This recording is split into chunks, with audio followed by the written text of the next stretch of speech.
Hello and welcome to our riveting discussion on the ins and outs of the Electoral College system, brought to you by yours truly, Team Number 9. So right off the bat, your first question may be, what is the Electoral College and why should I care? And to that I would answer, the Electoral College basically is the institution that elects the president and vice president every 4 years. In the system, representatives or electors officially elect the president and not the people themselves directly. Hence, we live in an indirect democracy. Basically, the Electoral College was a compromise established to address the issue of how we would vote for president and vice president. One side of the issue wanted to vote for president directly by themselves or through popular vote through the people, and the other side wanted to vote for the president through Congress. Now, if you ever looked at a map of the United States with a bunch of random numbers on it, know that you are looking at the Electoral College at work. These numbers represent points which are given to each state based on the number of House members and the number of Senate members that that state has combined. So if a state has 14 members in the House of Representatives and 2 members it automatically has in the Senate, then you have a total of 16 points overall.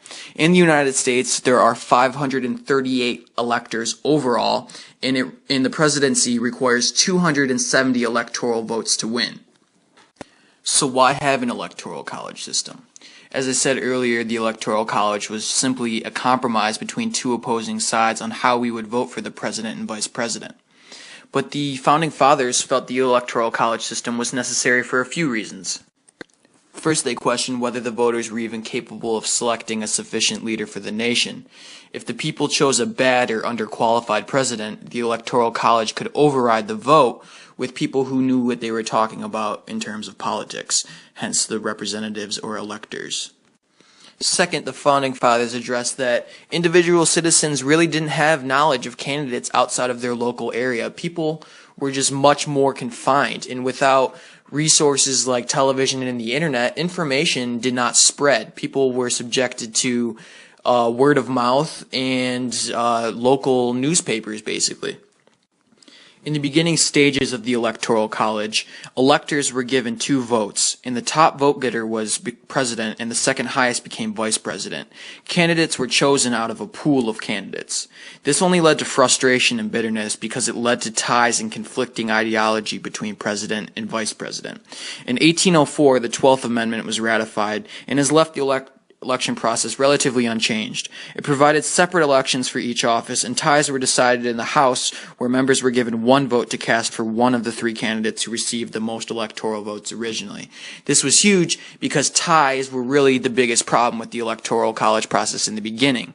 Specifically, the election between Thomas Jefferson and Aaron Burr was a huge moment and showed a lot of weakness in the original Electoral College process. The Electoral College system is a winner-take-all system, which means the candidate with the most popular votes gets all of the electoral votes, except in Maine and Nebraska, where the electoral votes can be divided. Even with the ratification of the 12th Amendment, the Electoral College process is far from perfect, and it is not conclusive.